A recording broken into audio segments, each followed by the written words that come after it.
tenía la idea de que funcionaba en Windows, pero no, entonces... no, entonces no sé. No recuerdo qué fue lo que hice. Bien, porque lo que había visto era si no configurarla. Yo ahí se los muestro.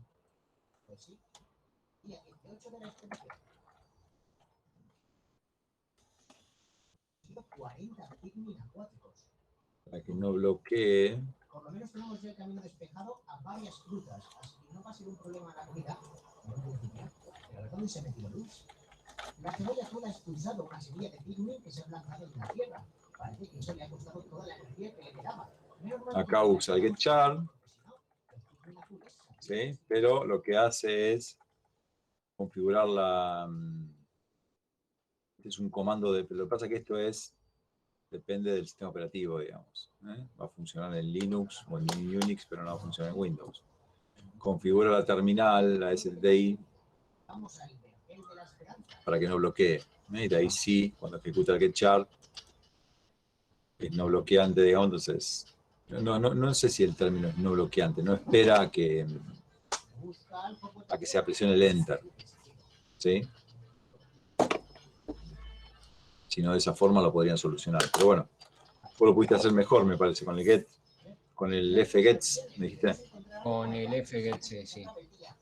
Y el otro problema por el que no me estaba saliendo también era que para detectar cuando se presionaba Enter, porque terminaba de escribir el usuario, yo en código ASCII estaba usando, creo que era el 13, la descripción es... claro, y en Linux era el 10. Y en Windows, después yo con el 13 no me funcionaba y después probé el 10 y ahí sí me funcionó. Claro, exacto. Sí, a nivel de sistemas operativos, vas a encontrar que Windows usa el /n, ¿sí? Que es equivalente al 13, el código 13. Linux utiliza el /r, que es el 10. Este, si no me equivoco, es el carriage return y este es el line feed. Pero para que no sea tan fácil, Mac usa ambos, es decir, usa /r, /n. Usa el 10 y después usa el 13. Usa el line feed y después el carriage return. Entonces, por eso, por ahí en algunos te funciona cuando le pones el /n, en otros te funciona cuando pones el /n. Depende del sistema operativo eso. Sí, en Windows creo que el 10 usé, con el que me terminó funcionando, me parece. Ah, vos decís que es al revés. Ahora me fijo, pero creo que era el 10. Está bien. Sí, pero es por eso, digamos. Es por el... Mira, y eso lo podés ver acá, si querés.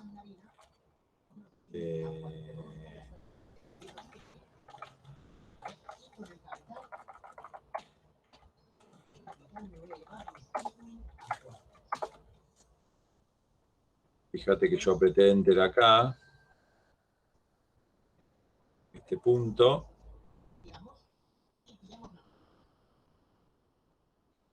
Es el 10, ¿ves? El 0A es el 10. Es decir, que acá en Linux, cuando yo aprieto Enter, me está tomando el 10. ¿Ves? En cambio, si es un archivo de Windows, a ver si lo tengo acá esto.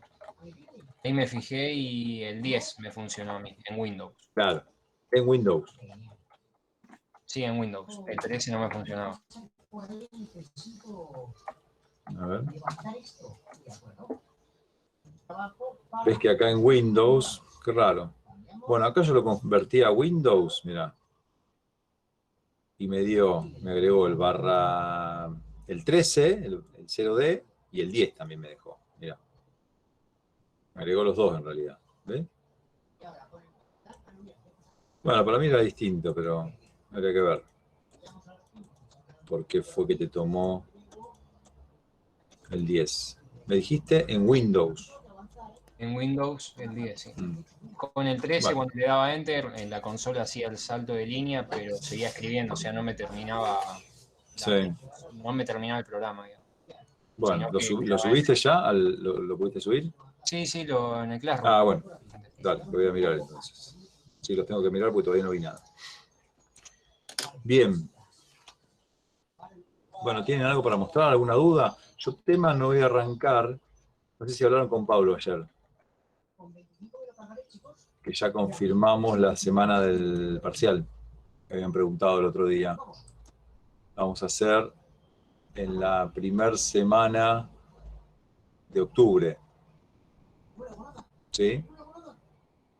Puede ser el lunes o tal vez pueda ser el jueves. La idea es juntar las dos comisiones y tomar para que tenga más tiempo. No sé si les dijo algo Pablo ayer.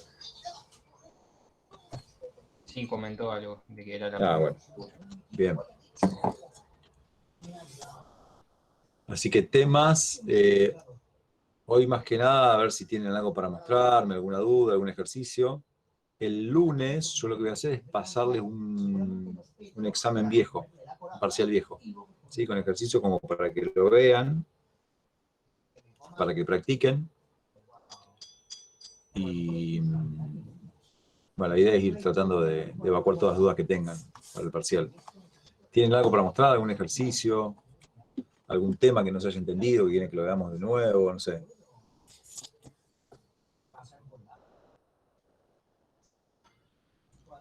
¿Profe, alguna práctica para hacer lo de punteros a funciones? Sí, sí, pero no la armé todavía. Bueno, voy a tratar de subírselas hoy. Sí, sí, esa me olvidé. Se las prometí el otro día y estuve complicado esta semana. Hoy se las subo. Hoy se las subo. Gracias, profe. Sí, las grabaciones, esperen, hagamos unas cosas, porque les debo varias. Voy a tratar de ponerme al día hoy, pero prefiero hoy armarlo de la práctica que no lo tengo armado. Se las voy a pasar.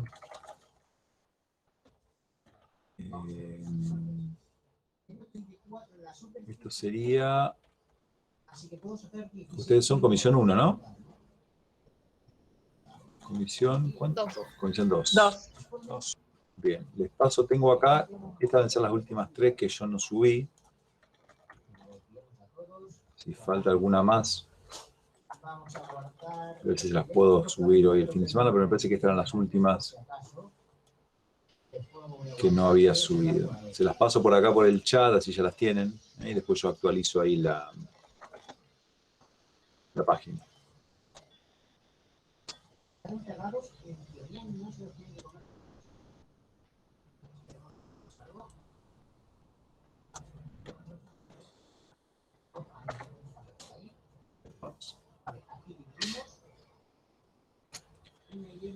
Bien, y de las otras prácticas, ¿estuvieron haciendo ejercicios? ¿Tienen algo para mostrarme?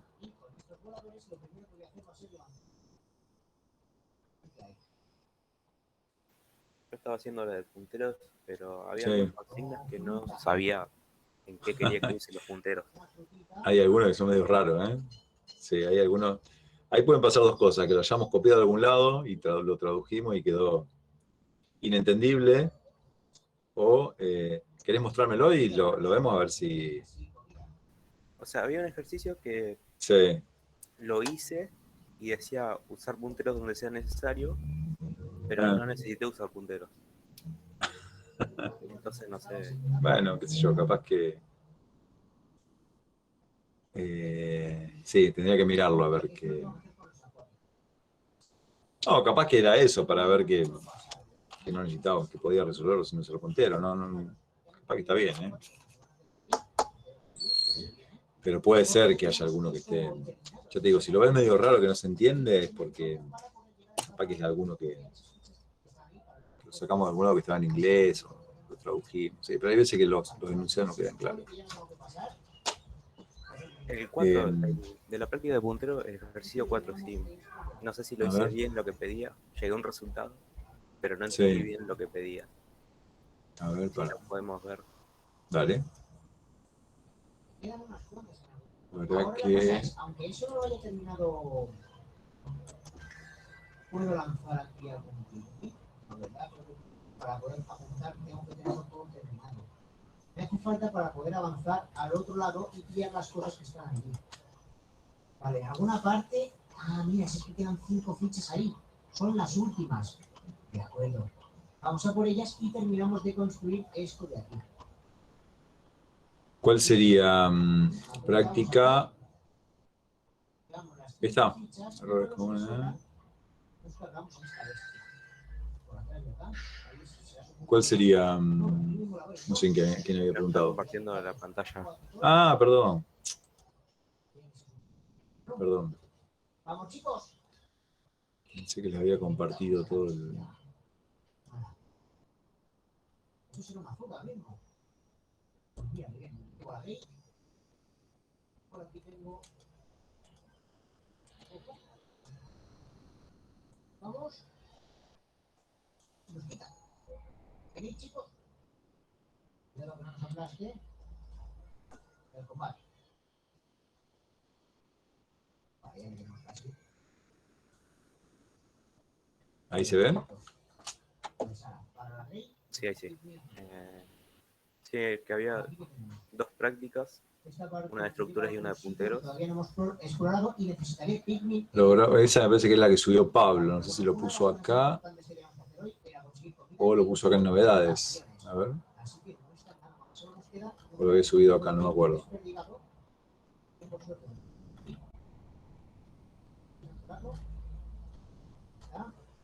No, debe ser acá entonces.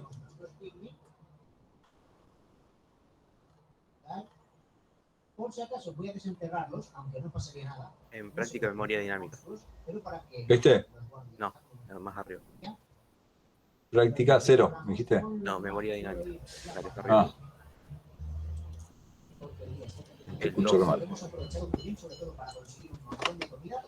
Hemos terminado de reconstruir eso, así que ya podemos llegar hasta aquella parte de allí y reconstruir ese pequeño puente azul y aparte seguramente haya más comida. Número 4. ¿Viste? Escribir una función que tome como argumento un entero positivo entre 1 y 7 y retorne un puntero a cadena con el nombre del día de la semana correspondiente al argumento. Sí. No sé si entendí bien la consigna, pero hice una función que tenga un puntero con los días de la semana y le pasas un número a la función y devuelve el día, el nombre. Y devuelve el nombre, exacto. Sí. Entendí bien la consigna, entonces era eso. Sí, lo que tenía ese ejercicio, déjame pensar, eso es que como vos estás devolviendo algo que estás definiendo dentro de la función, ¿sí? Ahí el problema que puede estar es en el tema del stack. El tema es que si vos devolves algo que tiene comillas dobles, dentro de la... vamos a escribirlo, porque si no, en el aire no se entiende. Es que siento como que se está conectando alguien, pero no veo a nadie. Acá. Ahí está. A ver, vamos a escribirlo.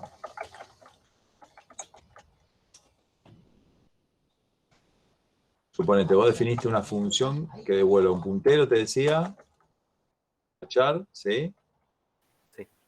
Y día de la semana. Y acá recibía un entero que era el día, ¿no? Sí, de 1 a 7. Algo así, exacto. Entonces, vos acá podrías decir, bueno, en switch hacia el día, sí, case, si es 1, vamos a suponer que el día es el, perdóname, recibí el día y ¿qué hacía? ¿Qué dijimos? Devolvía el nombre del día. Ah, el nombre del día, ok. Entonces, 1, o puedes poner acá return, lunes, ¿no? Igual yo lo hice con un array. O sea, Bueno, hice un esta sería una array. forma. Claro. Esta sería una forma. Vos hiciste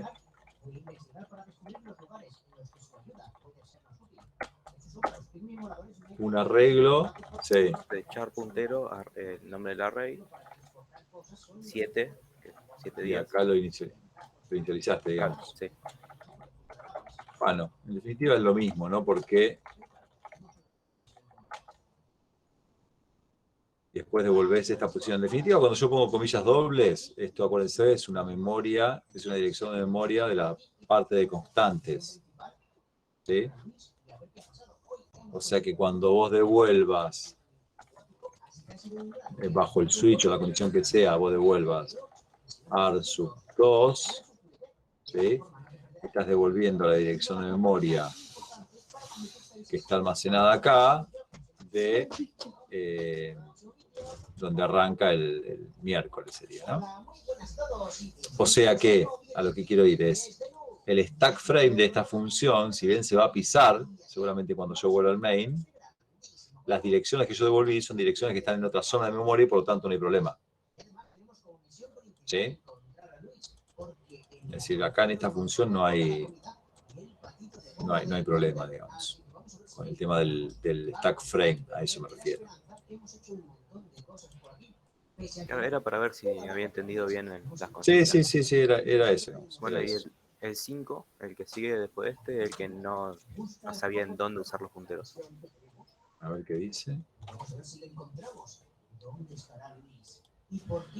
Escribe una función voy que tome como argumento la cantidad de kilos de determinado producto adquirido por un cliente y el precio por kilo de ambos número flotante. La misma debe calcular el importe de compra,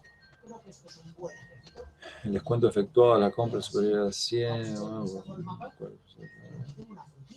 Usar argumentos. Está bien, te está diciendo que uses argumentos pasados como punteros.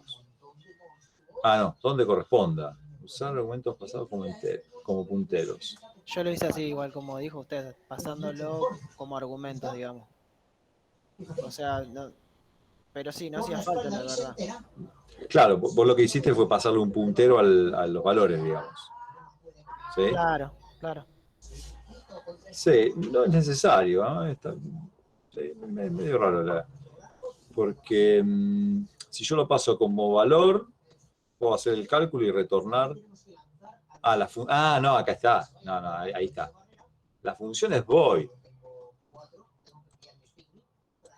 Claro, Ojo. pero yo puse que me devuelve el print directamente desde la función. No. Pero acuérdense, la función que muestre algo, en general, las funciones yo le paso valores y me devuelven valores, ¿sí?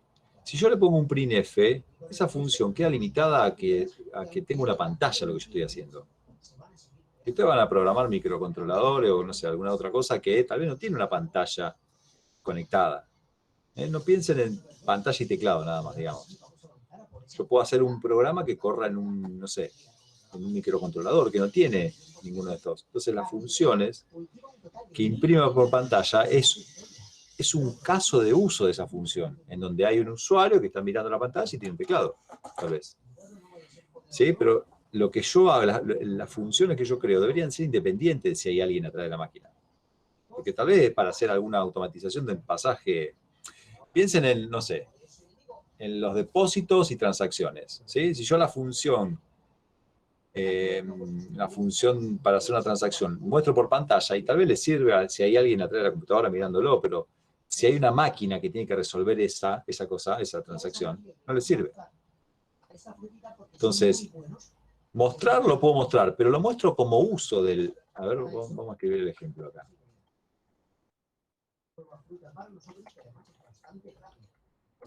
A ver, la máquina está...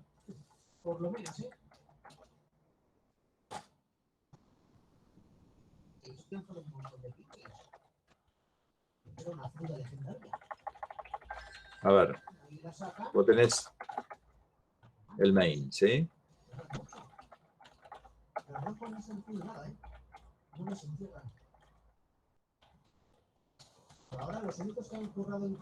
Entonces, yo tengo una función que tengo que llamar que haga algo, ¿sí?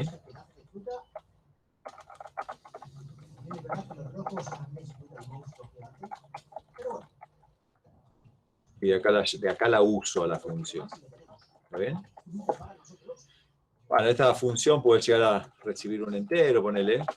¿Sí? Se lo paso acá como argumento. Acá lo recibo. Hago algo con ese entero. Ahora, suponete que vos necesitas devolver algo. O sea, esta función da algún resultado. Si vos lo mostrás acá, a ese resultado, esta función no la puedes usar en otro ámbito que no tenga conectado a algún display, porque ese resultado es visible, digamos, pero no lo puedes utilizar a ese resultado. Si el caso de uso que vos querés hacer es mostrarlo por pantalla para ver si está funcionando o no, lo que te conviene hacer es, vamos a suponer que esto devuelve acá como entero, ¿no? Que devuelve un entero. Entonces yo le pongo entero acá, recupero ese entero, ¿sí? En lugar de mostrarlo acá, y lo muestro en la función main. El main es un caso de uso en particular, tal vez. Entonces acá, sí, yo muestro a C. ¿Por qué? Porque quiero verlo a ver si funcionó, no sé. Quiero interactuar para poder hacer pruebas más dinámicas del programa. Ahí sí lo muestro, digamos. Pero no lo muestro en la función. La función la dejo lo más genérica posible, que funcione con un teclado, que funcione si la llamo desde un servicio web, de donde sea, digamos. El hecho de poner la entrada por teclado o la salida por pantalla dentro de las propias funciones hace que la funcionalidad de esa función quede limitada, digamos. En general, todo eso, que es entrada y salida, debería estar en el main, tal vez. Entonces vos podrías armar un main que funcione con pantalla y teclado, otro main que funcione entre dos computadoras, otro main que funcione para otra cosa. Son casos, es como si fueran casos de prueba eso que estás haciendo. No sé si soy claro. Sí, sí. ¿Sí? Ojo, a ver. Hay funciones que te dicen armar la función que imprima por pantalla. Bueno, ya está, ya te está diciendo que la función hace eso. ¿Sí? Si vos me preguntás a mí, yo trataría de... No haría esa función. Yo haría una función que devuelva el valor que están necesitando y como prueba lo muestro por pantalla si lo necesito. ¿Eh? Bien. Sí. Claro. Claro. Si es void, ¿qué es lo que te está pidiendo? Te está diciendo que la función es void. Te está diciendo que no devuelve nada como retorno de la función. Entonces, si yo quiero devolver algún valor, lo voy a tener que pasar ese valor como un puntero. Fíjate que es la función suma. Vamos a suponer acá. ¿Sí? Entonces, la función que yo estoy llamando acá es la función suma. Ya no puedo hacer esto porque no devuelve nada. ¿Sí? Lo quiero mostrar acá afuera, el valor. Vamos a ponerle acá resultado. Ya tengo esto. Entonces, y yo quiero mostrar el resultado acá. Quiero mostrar el resultado. Entonces, ¿qué hace? Función suma tiene que recibir los dos operandos que va a sumar. ¿Sí? A y B los voy a sumar. Pero además, tiene que recibir una variable donde va a dejar el valor que se necesita. Como tiene que dejar el valor ahí, y ese valor lo tiene que tomar el otro stack frame, el stack frame del main, tiene que ser un puntero. Recuerden que habíamos visto que al pasarle un puntero, yo podía dentro de la función modificar la porción de memoria de la función que invocaba. Entonces, si yo le paso un puntero acá, vamos a ponerle A y B, le voy a pasar A y B para que lo sume. Acá no es necesario, y por eso decir también si es, como era que decía, usar puntero donde sea necesario. A y B no es necesario usar puntero. Pues yo le paso el valor, lo va a usar y ya está. No necesito trabajar con ese valor. Pero el retorno, ¿sí? Yo sí lo necesito. Entonces, a result le voy a pasar el puntero de result. Es decir, le voy a pasar la dirección de memoria donde está esa variable en el stack frame del main. Y acá lo voy a tener que recibir como puntero.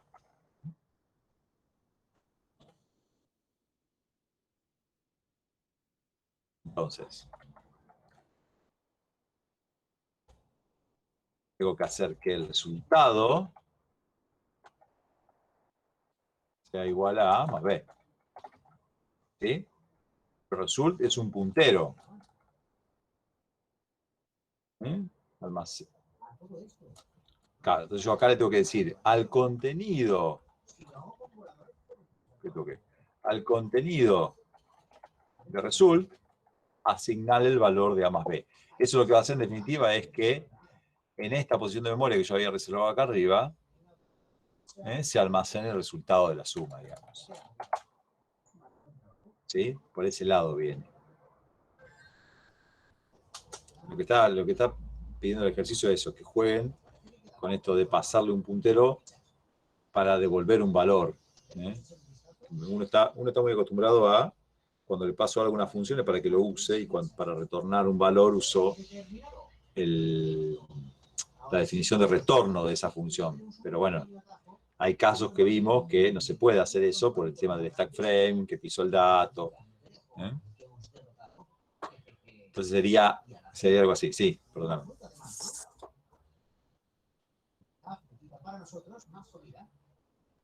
Claro, exacto. Si la función por alguna razón tenés que devolver más de un valor, debería usar punteros. ¿O qué podrías usar? Estructuras.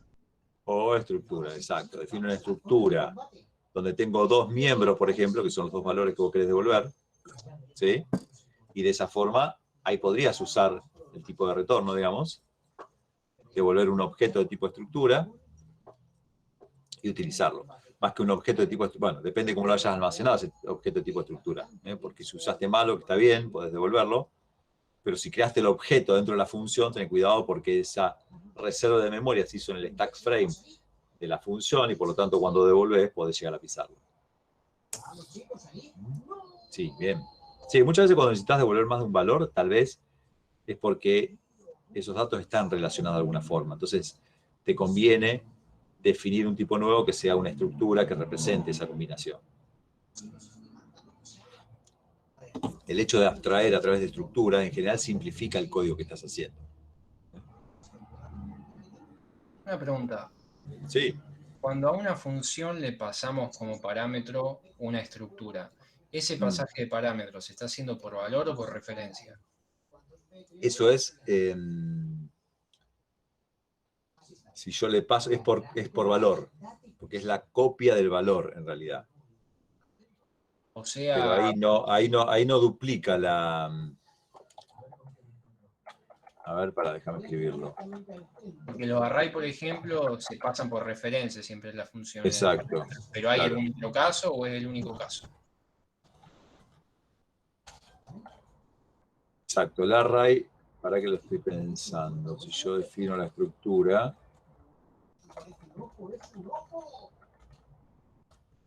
Yo acá me decís que esto recibe...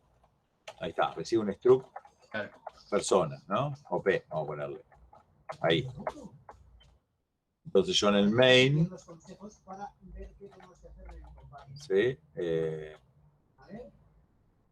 Creo un struct persona y llamo a FF y le paso PP. ¿Está bien? Está bien. Acá, este struct P que vos estás definiendo acá, ocupa un espacio de memoria en el stack frame de la función FF. Por lo tanto, va a ser una copia de la estructura que vos le estás pasando. Claro, por valor sería. Exacto. Si tu estructura es muy grande, tal vez no te convenga hacer eso y te convenga pasarle un puntero. Porque si no estás ocupando toda la memoria para reservar el espacio para esa estructura. Profe, ahí no entiendo. Ahí en ese Sí. último ejemplo. Sí. Vos en el main hiciste una estructura que se llama persona. Era así. No, este es el tipo nuevo, struct persona. Ah, sí, eso. Struct persona. Porque no, perdóname, no Sí. hice el typedef, de vago nomás. Pero podría poner typedef, definir un tipo nuevo, struct, que sea persona. Vamos a ponerlo así, mira. Y acá, persona va a tener un nombre, apellido, bueno. ¿Está bien? El PP sería el nombre. Entonces, claro, acá entonces esto puedo poner persona, PP, el nombre de la variable. Ah, bien. que es de tipo persona, que es un struct. Y acá, me parece que acá me quedó mal, porque acá yo puse struct P, esto sería struct persona, el nombre de la variable, acá me quedó mal. Esto sería persona, claro, que había quedado mal acá, persona P. Entonces, este PP, este objeto que yo creé acá, lo estoy pasando como argumento a la función. Pero acá, persona P, reserva un espacio de memoria para una persona, así que va a reservar espacio para todos los miembros que tenga esa estructura. ¿Sí? No sé si hay... Claro, capaz o sea, que no se había ningún... entendido porque me había quedado mal escrito acá la función. O sea, no hay ninguna relación entre persona P y persona PP, son dos cosas completamente diferentes. Son dos variables, o sea, P y PP son dos variables de tipo persona. Claro, me refiero a que no es lo mismo. Eso. No, son copias. Cuando Es yo la lo copia. paso, yo paso PP, siempre paso por valor. Incluso cuando paso puntero, paso por valor. Porque paso una copia del valor del puntero. Lo que pasa es que como ese puntero está direccionando a una posición de memoria particular, podemos pensar lo que es por referencia, porque estoy modificando el mismo espacio de memoria. Pero siempre que yo paso un argumento, lo paso por copia. Claro. ¿Sí? Siempre paso una copia del valor.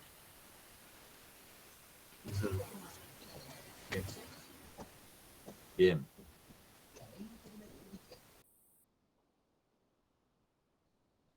Buenísimo, bueno, qué bueno que saltan estas dudas. Y quedó más claro el ejercicio este, ¿no? Sí, ahí entendí lo que pedí. Sí, lo que pasa es que por ahí hay que detenerse, habría que poner el void acá más en... Por ahí uno no le da mucha bolilla.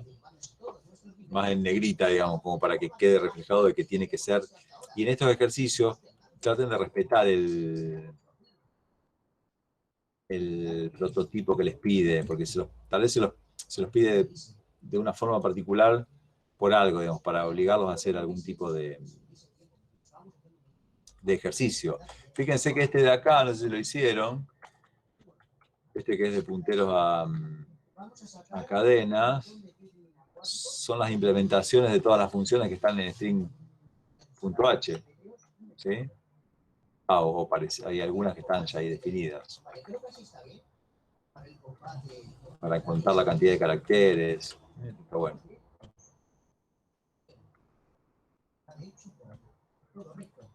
Bien. Profe, ahí en el 7, esa primera parte yo no la hice, digamos, lo de representarlo en octal, hexadecimal, binario, sí, pero la primera parte no la hice porque no entendí bien qué me decía que haga. Escribe una función que reciba como argumento un entero y retorna una cadena de caracteres en su representación decimal. Idem para representación octal, hexadecimal y binaria. Genera una función para cada una de estas opciones. Escribe una función que reciba como argumento un entero. Bien, o sea que van a tener una función para decimal, para octal, hexadecimal y binario. ¿Sí? Que recibe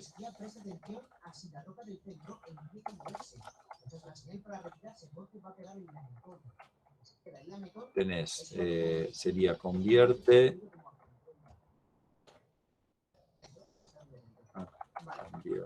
¿qué cosa te dice? Dijimos que devolvía una cadena, ¿no? Convierte a decimal. Me parece que te está pidiendo esto, es decir, una función que recibe un entero, que retorna una cadena, en forma decimal. Lo mismo para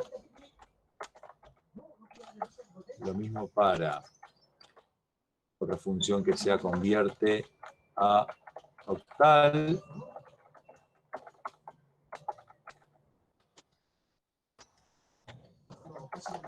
Convierte a hexadecimal y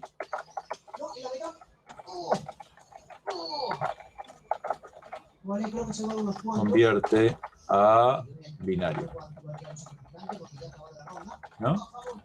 Claro, sí, ahora entendí, digamos. No, lo único que me faltaría hacer entonces sería esa primera que es convierta a decimal. Claro, es lo Ah, mismo que ok. las otras, sí, sí, ahora lo entendí. Me parece que es eso lo que te está pidiendo. Claro, sí. Damos las fuerzas. Bien. Sí, igual, viste, hay algunos que le tenés que dar tu impronta de interpretación. ¿Eh? Porque sí, puede ser que haya algunos que sean medio... Ahora sí. Bien. Activado. Y lo tengo que reventar.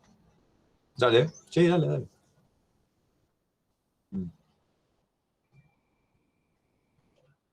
¿Pedradas? ¿A dónde está?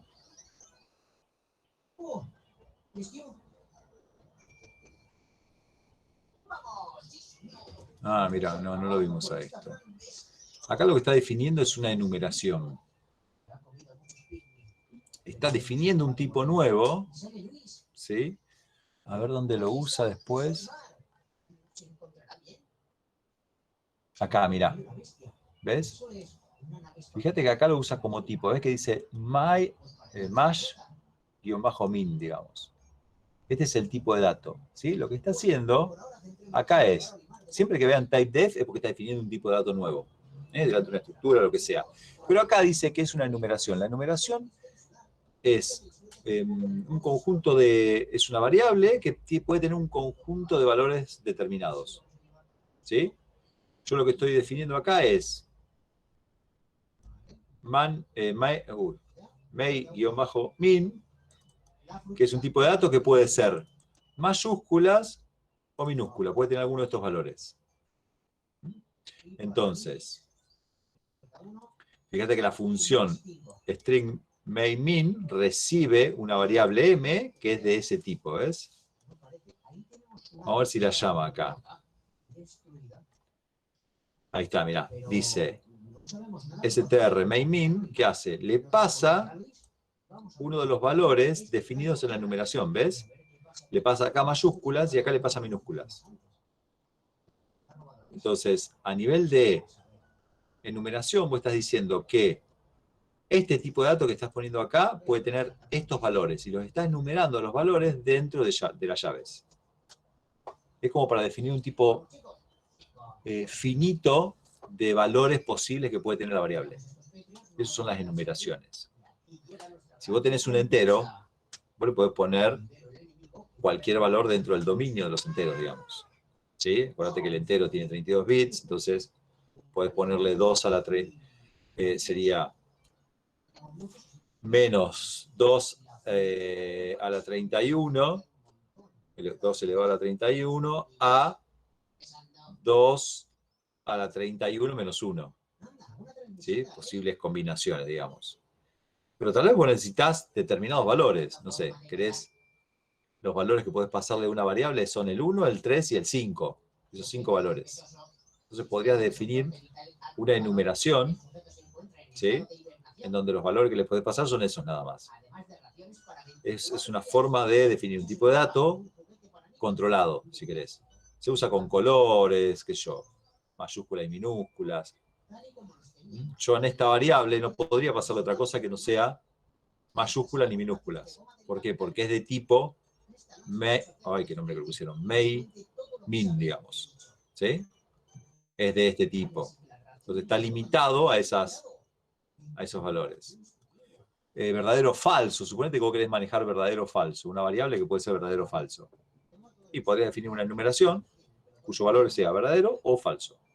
Entonces, cuando usás esa variable, los únicos valores posibles que le vas a poder pasar son los que están definidos dentro de la enumeración. ¿Sí?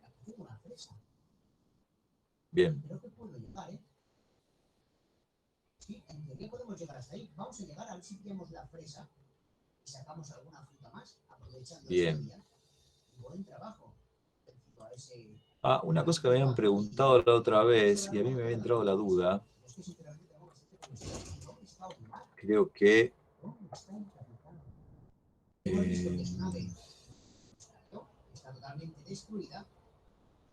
no me acuerdo, Soledad, me parece que vos me lo habías preguntado. El tema de... ¿Se acuerdan cuando definíamos una estructura? ¿Sí? Que creo que habíamos hablado de la latitud, vamos a poner así, typedef,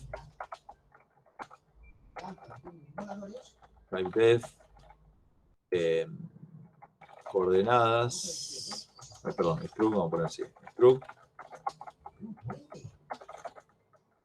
y acá le vamos a poner doble, latitud, doble, longitud,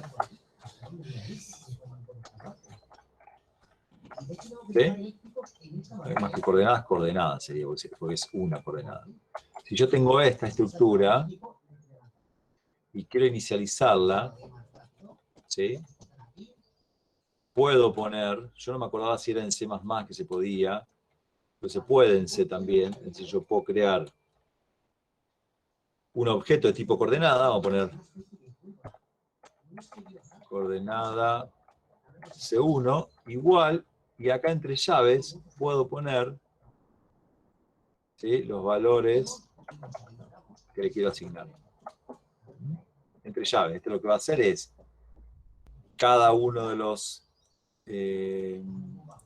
índices dentro de estas llaves va a corresponder con cada uno de los miembros que tenga la estructura.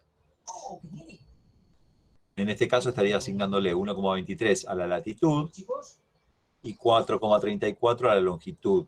Es más, si tuviera estructuras dentro de estructuras, podría incluso abrir llave acá adentro y definir los otros miembros. ¿Sí? Creo que la otra vez me habían preguntado, y a mí me había entrado la duda si era en C++ o en C que se podía, entonces se puede en C. El tema es, se puede hacer la inicialización cuando está en la misma línea. Es decir, creo el objeto coordenada, defino la variable igual y le asigno los valores. ¿Vale? Ponerle una variable. Sí, no creo que haya problema. A ver. Probarlo.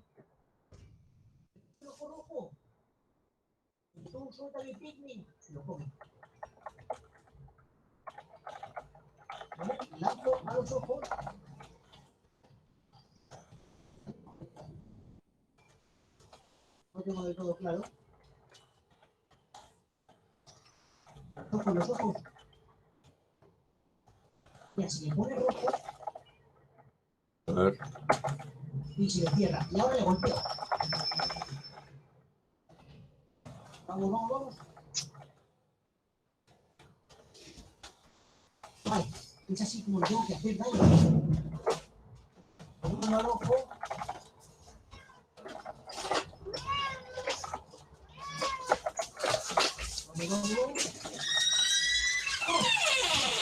Bien, compila. Y vamos a... ¿cómo era lo que me preguntaste, Aston, me parece? Ah, Luca, perdón. Ah, la variable. Sí, sí, sí. Sí, perdón, no me acordaba. Si yo pongo acá doble D igual a 1.23, suponete. Y le paso la variable ahí. Yo creo que no habría problema, ¿eh? No veo por qué. Sí. Lo que no se puede, vamos a probarlo, porque puede ser que me equivoque también, es hacerlo en diferida a la inicialización, es decir, definir, creo que esto era lo que no se podía hacer. Si yo defino C1 acá y poner C1 acá abajo, así, a ver, vamos a probarlo. ¿Ven? Ahí sí no me deja. Es decir, las inicializaciones en general, cuando tienen llaves, se deben hacer en la misma línea. ¿Sí? No puedo hacerlo en diferido, digamos. ¿Está bien? Bien, no me acuerdo si me habían preguntado ustedes o en la otra comisión. Bien. Buenísimo.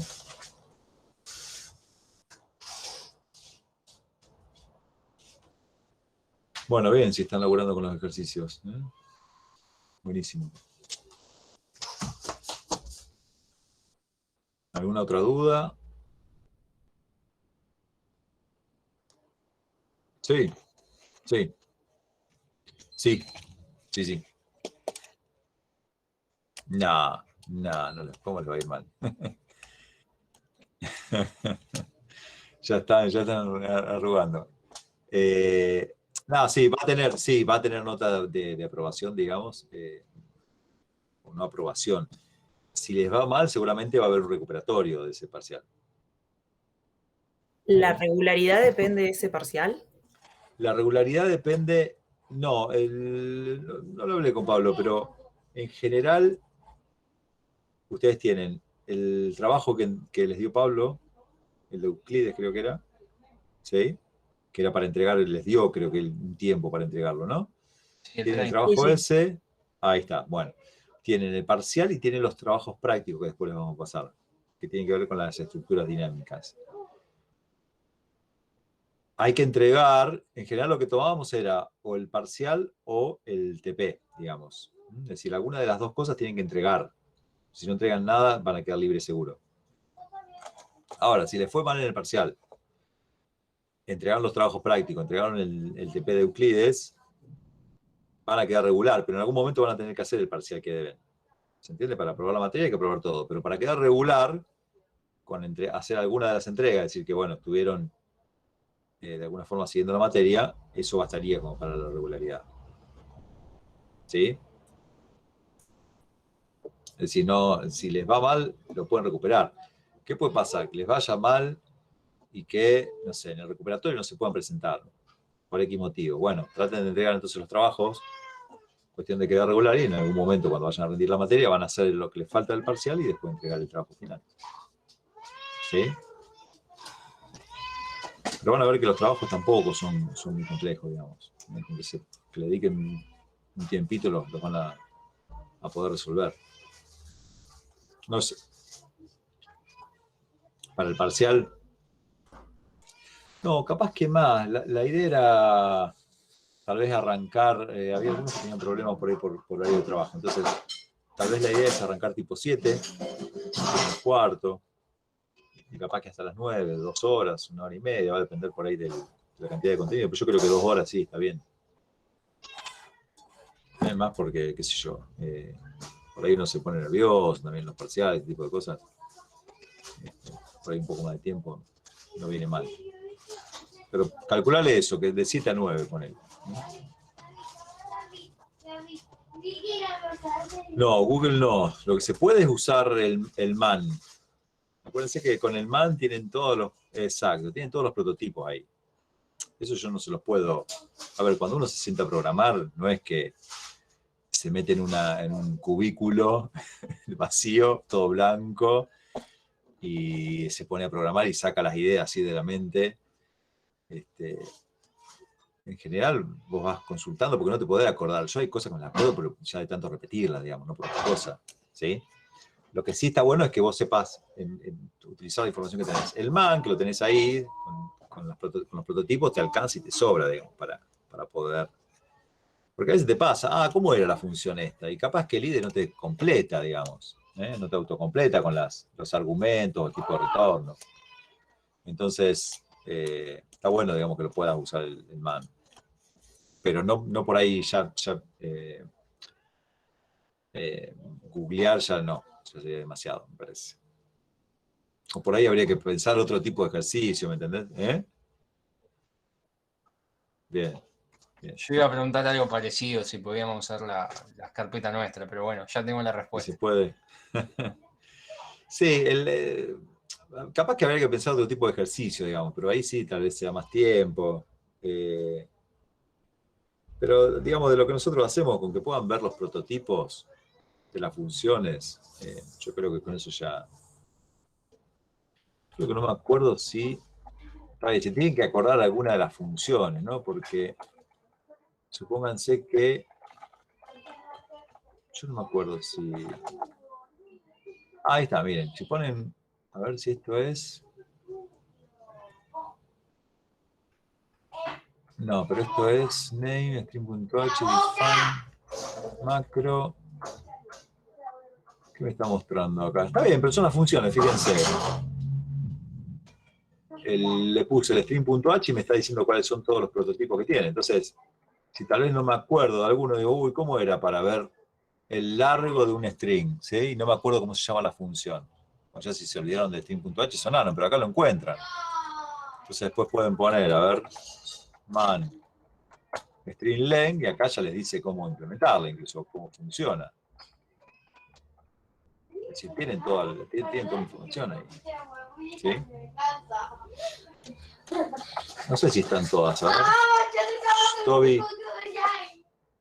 Bueno, ahí tienen todas las, miren, todos los .h están las distintas funciones. Incluso, miren, typedef, esto es lo que vamos a ver cuando... Tobías, por favor, cuando veamos el tema de archivos, vamos a usar este file, fíjense, acá les dice que está definido dentro del stdio.h, por ejemplo.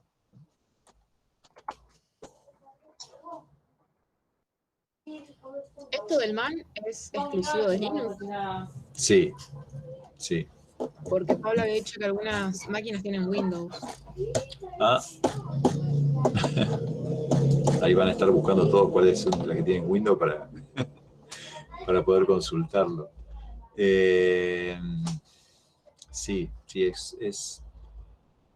Yo no sé bien las máquinas de Windows si tienen el SIG, creo que se escribe así, SIGWin, que es una aplicación donde se instalan el GCC y un montón de herramientas propias de Linux. Capaz que ahí se instala las páginas de manuales también, las tengas disponibles, pero no sé si es el caso. Lo que podemos hacer es voy a averiguar, a ver cuáles son las máquinas que hay, porque vamos a pedir varios laboratorios también, o sea que vamos a tener muchas máquinas. Capaz que hay algún laboratorio que tiene alguna máquina en Windows, pero bueno, si podemos, vamos a evitar usarlas, digamos. Pero la idea es que estén todos en las mismas condiciones. Así que si alguien puede consultar con el man, que todos puedan hacerlo. Eso lo voy a preguntar bien a Pablo y lo voy a averiguar. Yo tengo una pregunta que nada tiene que ver con la materia, pero en realidad sí está relacionado. Muchas veces decimos, incluso creo que en la materia, que es bueno acostumbrarse a usar la consola, porque en muchos casos tiene un entorno gráfico. Sí. El tema de la consola no varía entre los distintos sistemas operativos, o sea, no son los comandos iguales en todos los sistemas operativos. O sea, suponete, si yo aprendo a usar bien la consola en Linux, en otro entorno que no sea Linux, no me sirve porque los comandos son distintos. ¿Cómo es ese tema? No, tenés. A ver, yo no te puedo... yo no he usado mucho Windows, entonces por ahí desconozco. Sé, por ejemplo, que instalando esto, vos vas a tener los mismos comandos disponibles. ¿Sí? Ahora, suponete que estás usando Windows y querés compilar programas, vas a tener que instalar un compilador. ¿Sí? Y en general el compilador que se usa es GCC. O sea que vas a tener... Te puedes cambiar o poner que instales otro... Estoy pensando en voz alta, que instales otro compilador. La mayoría de los proyectos complejos utilizan alguna herramienta de generación de código. Es decir, los proyectos complejos tienen muchos archivos .c, muchos archivos .h, y en general tenés alguna herramienta que te permite construir ese proyecto complejo. Y esas herramientas son estándar, está el Make, CMake, hay varias. Y en general todas tienen las mismas opciones. Entonces, esa herramienta vos le podés decir qué compilador querés que use. Entonces, si no es el GCC que está usando, le vas a poner que use el compilador de Borland C, no sé. Estoy diciendo cualquier pavada. Entonces, más allá de que sean distintos sistemas operativos, y más allá de que a nivel de los comandos de la consola sean distintos, para compilar y para armar los programas va a ser todo muy similar el entorno. ¿Sí? ¿Qué pasa? Suponete, si vos estás trabajando con Linux embebido, que es algo que después vamos a ver, es trabajar en Linux para sistemas dedicados, que yo, un router es un sistema embebido en definitiva, ¿no? Porque es un hardware que está dedicado a algo particular y vos lo podés programar y ponerle Linux. Y en general ahí, como estás trabajando con Linux, vas a usar Linux para hacer el desarrollo. Es muy raro encontrar a alguien que desarrolle en Windows para hacer algo que es puntual para Linux. O muchas veces te encontrás con... Yo creo, y lo digo muchas veces yo, por eso te digo, creo que es una ventaja aprovechar el hecho de la consola. Hoy justo estaba haciendo un trabajo para una empresa de Bahía Blanca y bueno, nos conectamos por Meet, como ustedes. Y claro, yo iba haciendo las cosas por la consola y ellos mismos me decían qué rápido que se hace con la consola, que ellos utilizan un IDE nada más, digamos. Usan el CodeBlocks, por decirte algo. Y generan todo con el CodeBlocks. Incluso lo que es la compilación lleva más tiempo. Eso creo que es una ventaja trabajar con la consola. Incluso cuando te conectás a sistemas remotos, vos tenés un equipo que saca fotos de multa de los autos, suponete. Y es un equipo que está colgado en una columna donde vos te conectás con un cable y entrás por SSH. Ahí tenés una terminal. No tenés una pantalla, digamos, o ¿qué sería un software de conexión? Claro, ¿Cómo es y que le dicen? generalmente, TeamViewer creo que es. No tenés un TeamViewer, digamos. y para esas ¿Sí? cosas generalmente se usa Linux. Y en general tienen Linux. Ahí Sí. apuntaba la pregunta, claro, entiendo. Sí, en general, o tienen sistemas operativos que son accesibles a través de alguna forma de una terminal, digamos. Más allá que uses Windows, un hiperterminal, te conectás y tienes la consola para ejecutar ahí adentro. Yo por ese lado, digamos, lo veo está bueno por ahí preguntarle yo lamentablemente trabajé siempre de esta forma, digamos, no vengo de los entornos visuales y me pasé después. Entonces, como que no sufrí eso, pero busquen a alguien que haya tenido la experiencia trabajando de una forma, y que después haya tenido la experiencia de la otra forma y van a ver que se los van a recomendar, digamos. Incluso por la automatización, otra vez. Si yo quiero automatizar algo, y desde la consola lo puedo hacer. Puedo crear script que lo testeen y lo pruebe para distintos ambientes. Si es algo visual, ya es más difícil hacerlo. Pero bueno, capaz que me parece que es algo también que lo van a ir probando, lo van a ir... o incluso uno va haciendo su propia experiencia también, ¿no? ¿Qué sé yo?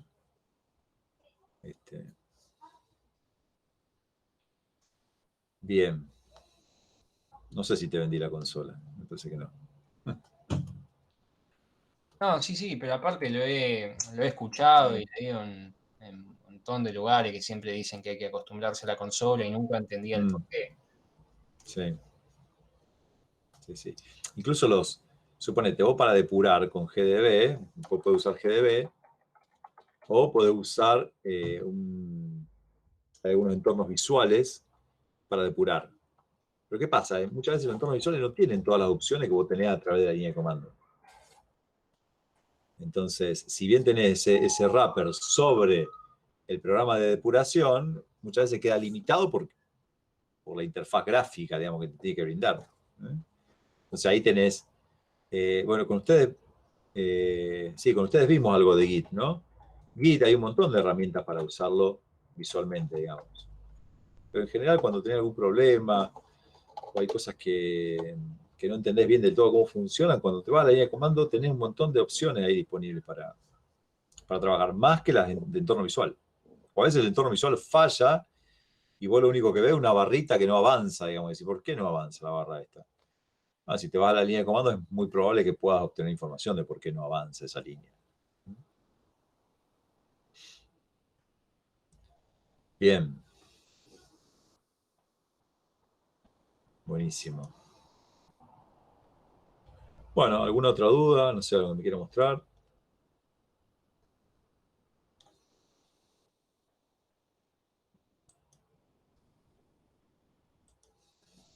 Por ahora no, tengo que seguir con la práctica. Bueno, practiquen. Bien. Buenísimo. Bueno, el lunes nos vemos entonces.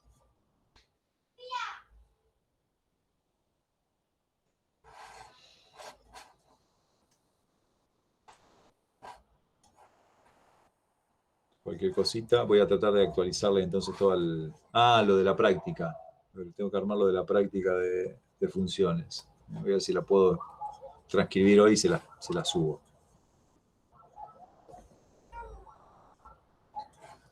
Bueno, buen fin de. Nos vemos. Gracias. Chao, chao. Uy, no puse a grabar.